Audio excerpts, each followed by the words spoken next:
Thank you, everybody, for being here.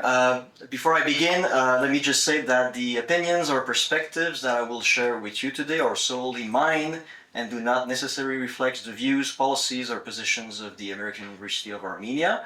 And what I will be presenting you today is a small part of a much broader discussion about the authoritarian social contract, the reasons why it is currently on the rise, and why the democratic one has been facing a setback since the last 20 years.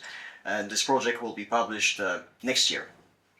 So there's a lot of misunderstanding when we're talking about authoritarian states. Jails, repression, torture, murders, people being constantly scared. And this is probably the image most of people have in mind. But authoritarianism is a far more complex reality. Repression is undoubtedly a reality of these regimes, but not necessarily synonymous of people being denied their personal freedom. In fact, as the Prince de Talleyrand once said, you can do many things with bayonets, but you simply cannot sit on them, meaning that violence cannot be a long-term solution. And a metaphor echoed by his emperor Napoleon, who said that terrorist methods are a sign of weakness rather than a sign of strength.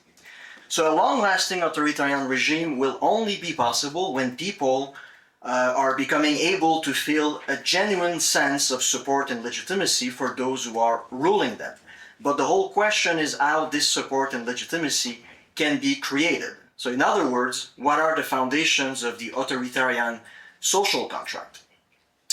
So as you know, the social contract is probably one of the oldest concepts in political theory. While it has been widely discussed during the long Enlightenment century by some of the most influential philosophers of Western tradition, namely Thomas Hobbes, John Locke, or Jean-Jacques Rousseau, the fact remains that Socrates and Plato already talked about the reasons that ought to justify the submission of people to their political authority. All these individuals did not share the same opinion about the deep reasons for this popular difference. And similarly to them, I am certain that my definition of the social contract will not be agreed upon by everyone. I'm of course fully aware that it would be overly presumptuous to compare myself to all these great minds that have left a long-lasting impact on the way we think about people and society by trying to match their theories by advocating for the deep reasons, the moral reasons that ought to explain the reasons individuals should dedicate themselves to a higher authority that will in return impose on them obligations and limit their personal freedom. My view is different. Instead of, like Machiavelli, instead of overestimating what individuals truly wish for and by looking at them the way they should behave as citizens, I believe it's more useful to analyze how they empirically behave to figure out what their most basic desires and expectations are. And at the risk of shocking some of you, these expectations are firmly down to earth and are not aiming for the satisfaction of superior moral ideals. For sure, many will call this vision reductive due to its business-like resemblance to typical working contracts that call upon people to submit themselves to state authority insofar as this authority can provide individuals with the expected benefits they're hoping to receive. What will link people to a superior authority and lead them to recognize its legitimacy will depend upon their rational calculation that will drive their answer to the following question. Is the current dynamic between myself and those ruling the state is allowing me to fulfill my needs as an individual? And accordingly, the legitimacy of the social contract will be correlated to the satisfaction of purely utilitarian output.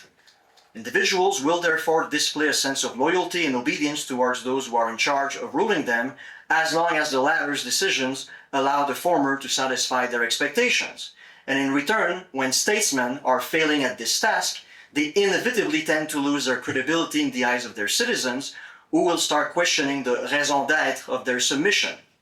So with this in mind, I am defining the social contract as an implicit agreement between members of a society and their state, conceived as a form of trade-off, where the legitimacy of the latter in submission to authority will depend upon the provision and satisfaction of certain benefits to the former.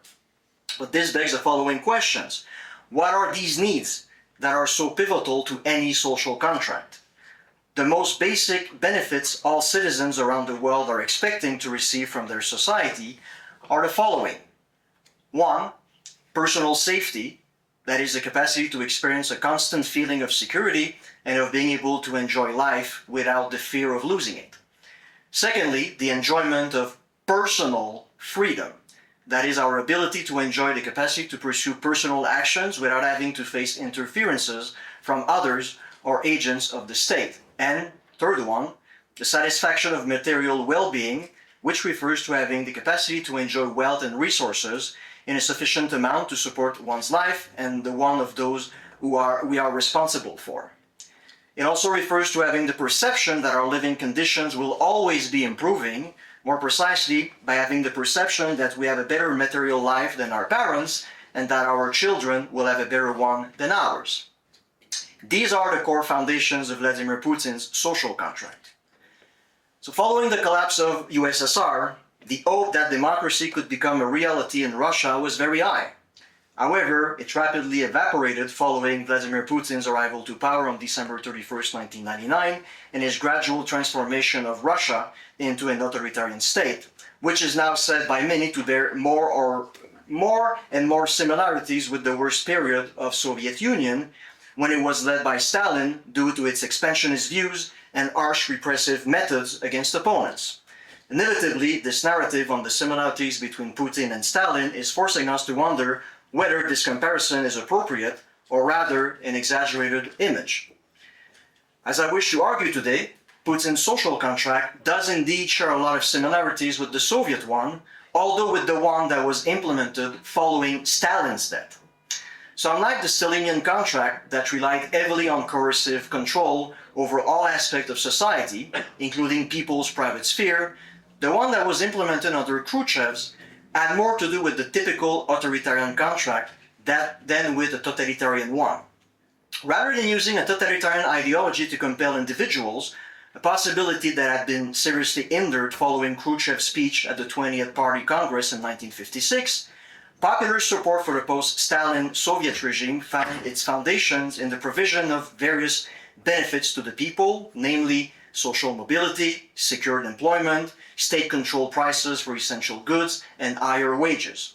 The trade-off people had to accept was their absence of political freedom in exchange for these benefits. So it's important to understand that the post-Stalin social contract, because it bears a lot of similarities with the one in Russia since 2000, namely for two reasons.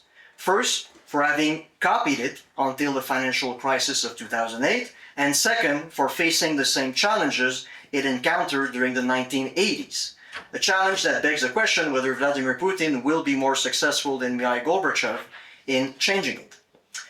So Stalin's death and the following destalinisation process that followed 3 years later forced his successors to rethink the foundations of the regime's stability, which could no longer depend upon an ideology that they had just so severely criticized.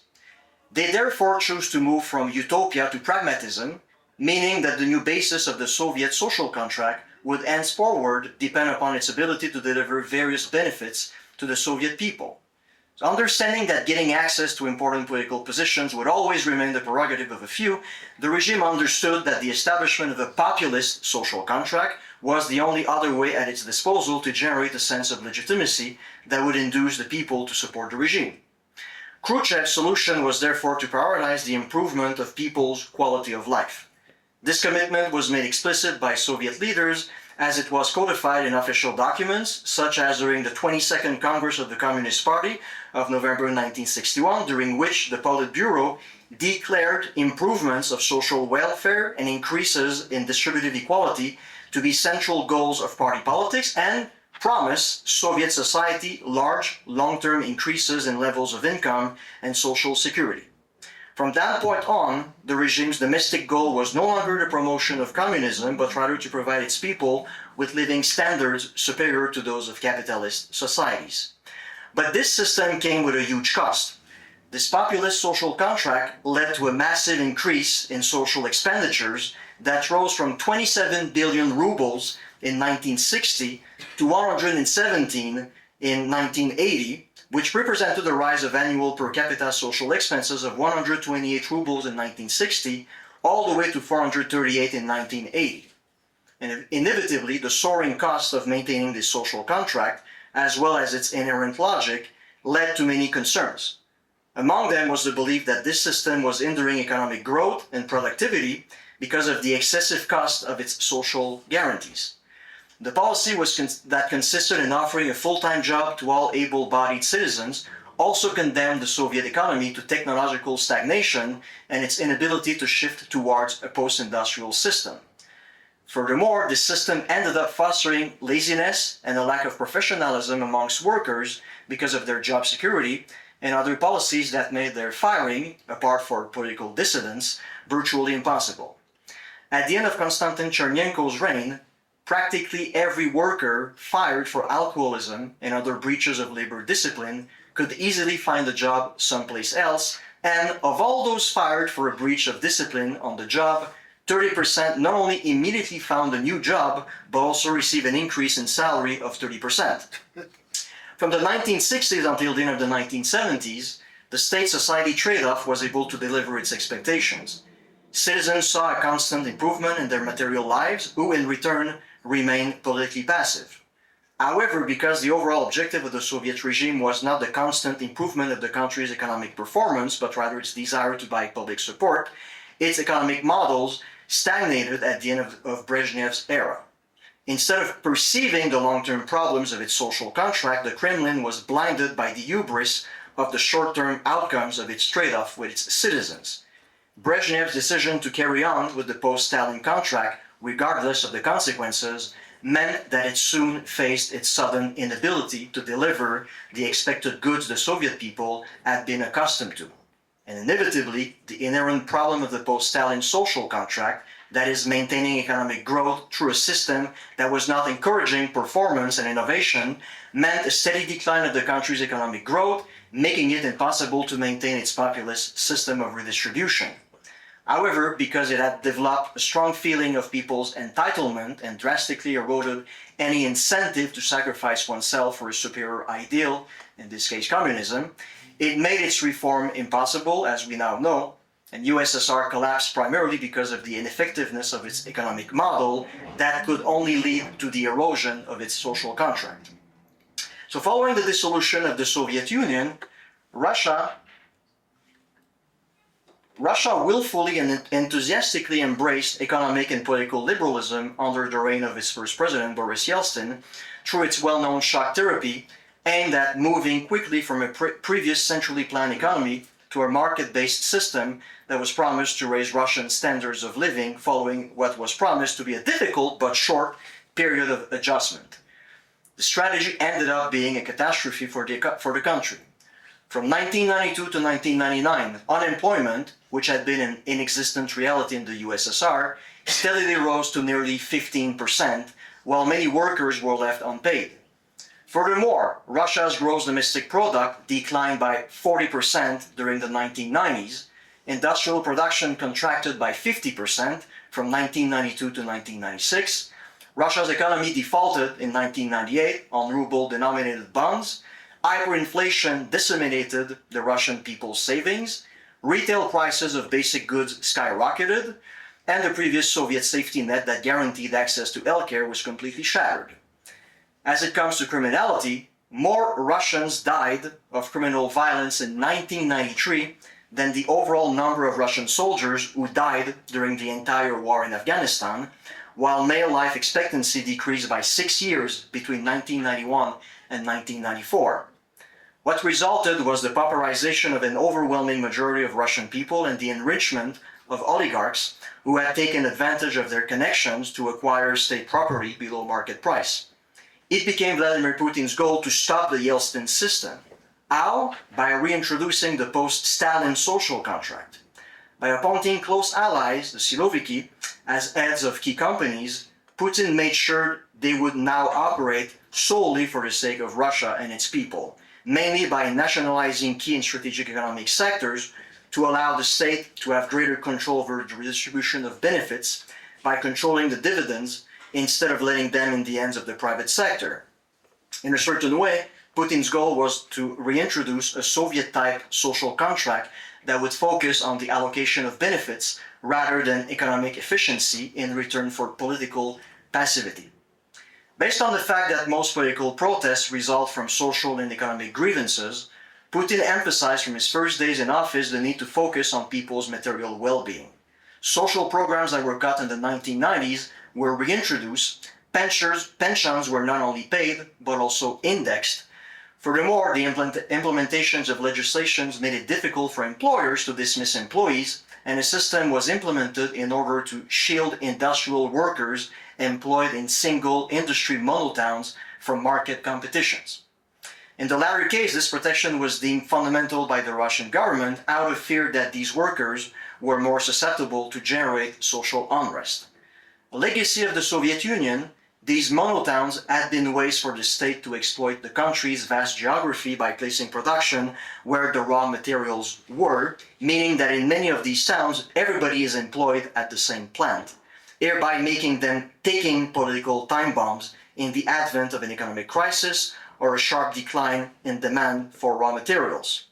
In many cases, these enterprises are not even profitable, like the plant that produces Lada vehicles. Yet, this does not prevent the fact that the city of Toliati, where the plant is located, registered in 2013 what was presented as the lowest unemployment rate in Russia, 0.6%. So the persistence of state subsidies to this sector of the economy, which was estimated by the World Bank to reach 7% of Russia's federal budget in 2010, can therefore be explained by the regime's unwillingness to face protest from people who would then blame the regime for not providing them with their basic material needs.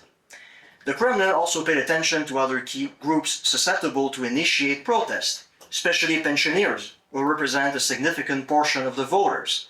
In 2005, the Russian government had to backpedal on its plan to implement social reforms that would have replaced many of the benefits inherited from Soviet Union pensioners were receiving, like free public transport and reduced energy bills, in return for cash handouts, after thousands of them began rallying in dozens of cities, blocked roads, and even in some cases hijacked buses, on top of asking for Putin's resignation and calling for nothing less than a revolution. Faced by these protests and seeing his popularity declining, Putin was forced to admit that his government had mismanaged the reform and announced an increase in people's pensions and the reintroduction of their former benefits. Even though Putin's social contract had a greater emphasis on increasing the benefits of certain social groups, it nonetheless remains that it has been, for the most part, a populist one that has largely benefited the entire Russian population, which has enjoyed steadily improving living standards. In times of crisis, such as in 2008, the government did not hesitate to use its massive reserves to minimize the impacts on the Russian people by providing money to industries and companies to prevent a sharp rise in unemployment in the country. Putin has also successfully met people's need for safety, something Yeltsin had not been able to provide.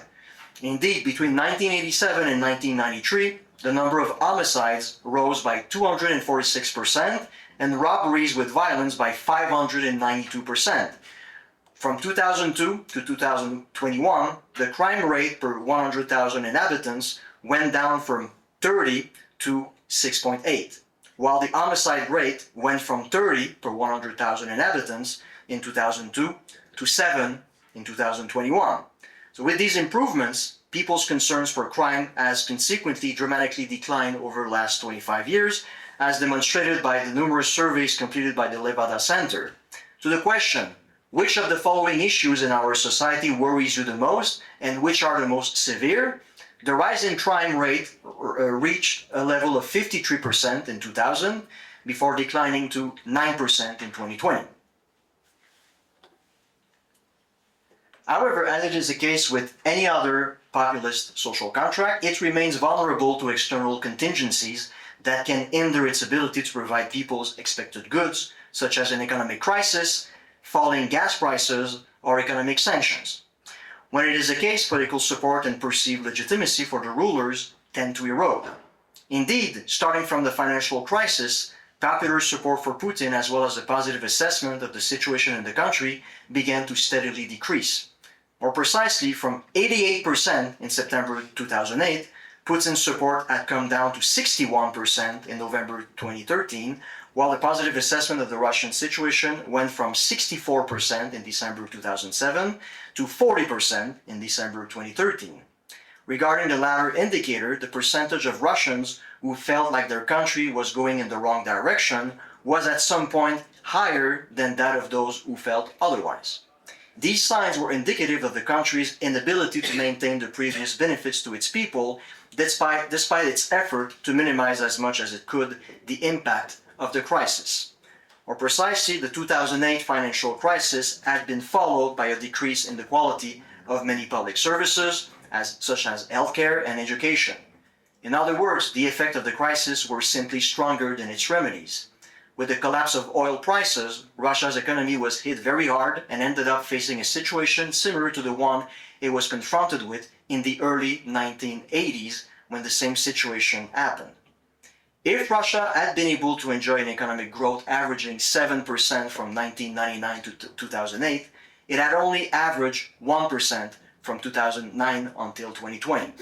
This meant that continuing with policies associated with the populist social contract was no longer possible, especially since Russia's economic growth never came back to its pre-2008 pattern, and the government had been experiencing difficulties in balancing its budget, a problem it had never faced since Putin's arrival in power.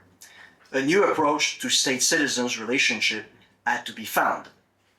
As I have said before, one of the main reasons for the collapse of the Brezhnev populist social contract was the high level of entitlement it created on the part of the Soviet citizens, who were no longer bound by the need to make collective sacrifices.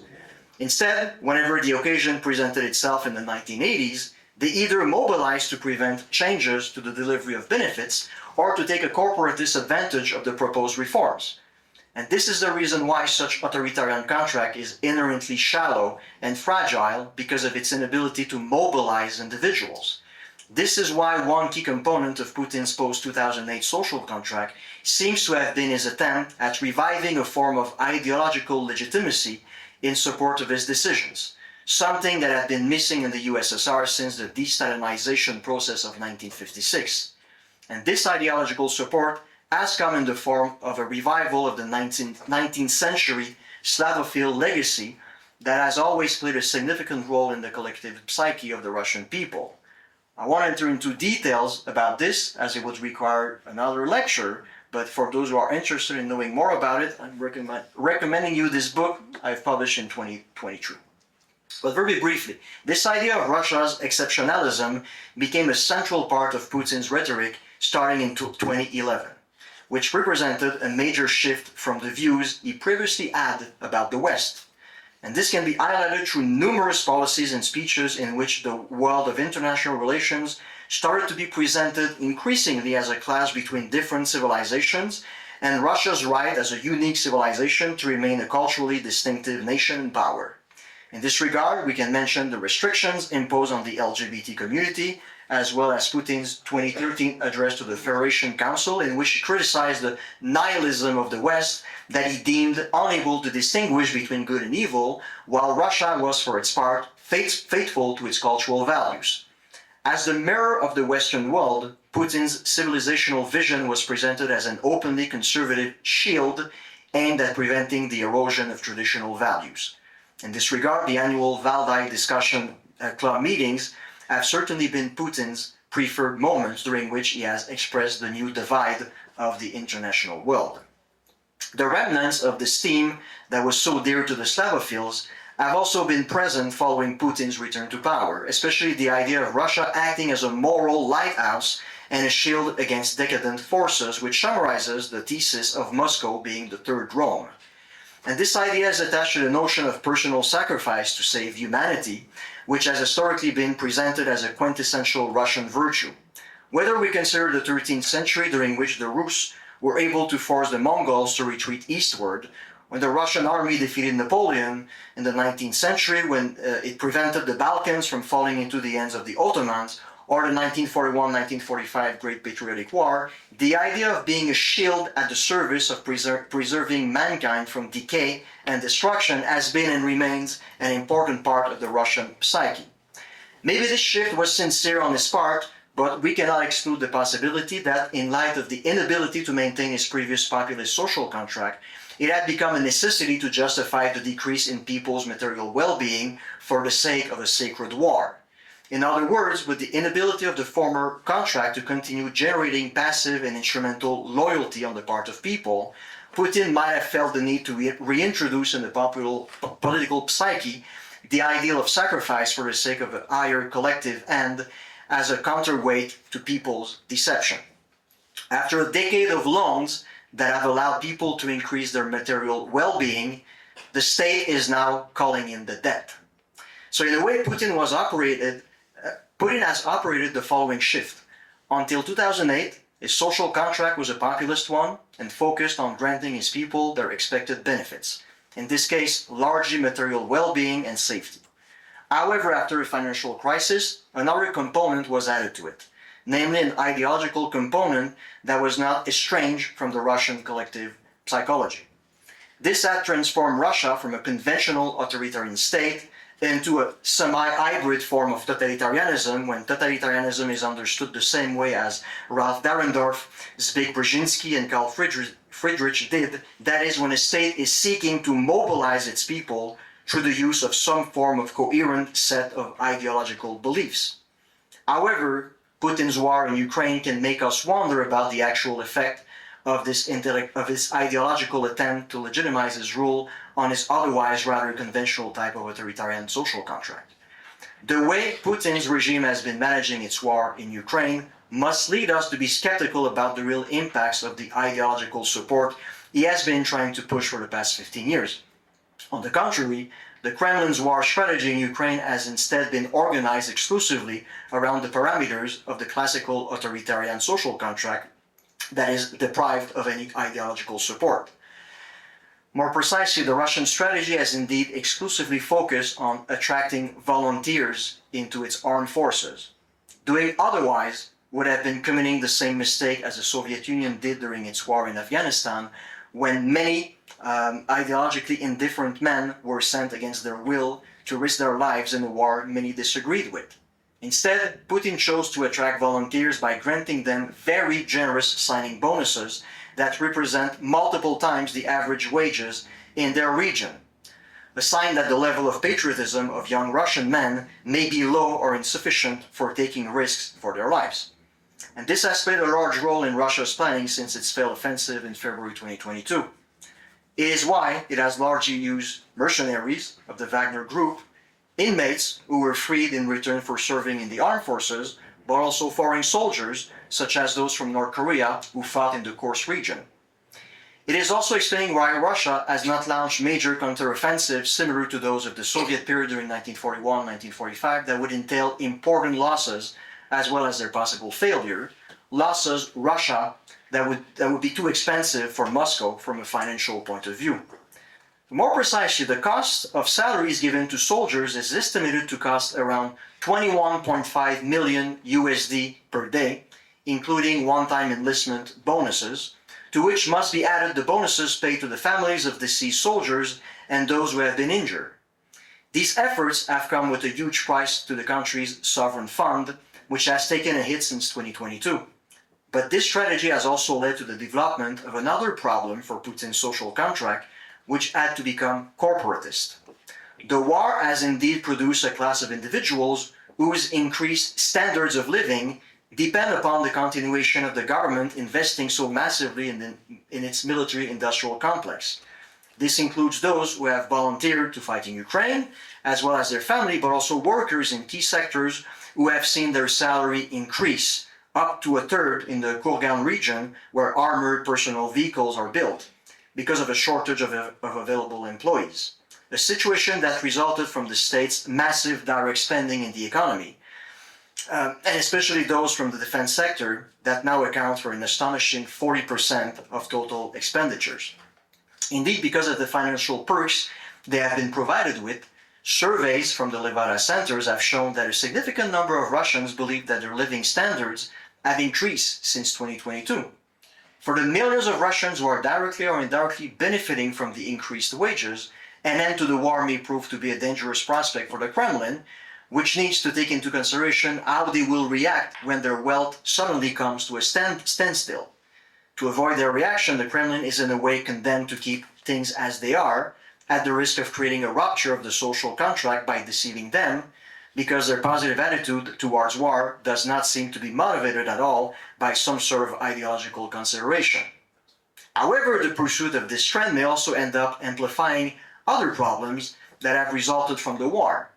Indeed, the huge cost of the war effort has led the Kremlin to make savings elsewhere by cutting some social programs and non-military related investment, while at the same time increasing taxes for certain categories of people. So as a result, if some individuals have benefited from the conflict, others have not, such as public sector workers and pensioners whose revenues have not increased due to the war and who are now forced to sustain the cost of inflation, thereby leading to a situation of growing economic disparities between those benefiting from the war and those who are not, a situation that could potentially lead to civic unrest in the future. So in conclusion, Vladimir Putin's approach to the social contract must therefore be understood in light of two separate time periods. Firstly, the one he implemented after his election to the Kremlin in 2000 showed many similarities with the post-1953 social contract, which focused on the delivery of benefits to the people. This desire explains in large part his attack against the oligarchs who had saved Yeltsin's bid for re-election to the presidency in 1996 and who helped his successor to rise to power. The implementation of his first social contract required him to change Yeltsin's dynamic with the economic sphere by subordinating it entirely to the state authority. In terms of political popularity and stability, this contract proved itself to be largely successful. However, the Soviet example also showed how such a populist contract is simply not sustainable in the long run, as its survival is too contingent on external factors the regime simply cannot control. This is why after the 2008 financial crisis, Putin had no choice but to move in another direction. While he did not abandon the logic of the previous social contract by keeping it as a trade-off between certain interdictions in exchange for benefits, it has rather become associated more and more with an ideological component which aim is to outweigh the negative aspect of the populist contract that tends to create a sense of entitlement that is inimical to collective sacrifices. In a way, similarly to Middle Eastern and Northern African countries that have been able to survive the popular unrest of 2018 because of the presence of a type of charismatic legitimacy that was able to outweigh people's grievances, Putin appears to be pursuing a similar path by creating a form of ideological legitimacy in the hope that it could manage to mobilize individuals for other reasons than the purely utilitarian ones associated with the conventional populist social contract at a time when the trade-off is becoming less and less beneficial to people. In other words, he has tried to implement a rally around the flag mentality based upon Russia's civilizational legacy in opposition to the West through a us and them divide that is typical of totalitarian regimes. However, in light of Russian man's attitude following the full-scale invasion of Ukraine in 2022, there are reasons to doubt that this ideological component has genuine repercussions. After an almost long decade of loyalty that came with no cost to them, apart from their absence of political freedom, it appears that they are still operating within the conventional mindset of authoritarian social contract. Their loyalty does not necessarily extend to a preparedness to make sacrifices, and it is largely dependent upon the provision of benefits. Russia is therefore at a turning point with a clear clash between the state's expectations of people and people's expectations from the state, with the regime being forced to impose measures that bear the seed of popular discontent, such as a suggested rise of the VAT from 20 to 22% in order to generate an additional 15 billion USD in annual revenue, or in 2018 with the implementation of a very unpopular policy that raised the retirement age. All bets are on regarding the outcome of this tension. Will Russia's economy manage to hold on long enough until a new generation of young Russians more familiar with an ideologically oriented social contract can become Putin's new main supporters and silence the grievances of their parents? Or is Russia rather heading in the near future to the same structural problems Gorbachev had to face in the 1980s? Only time will tell. Thank you very much.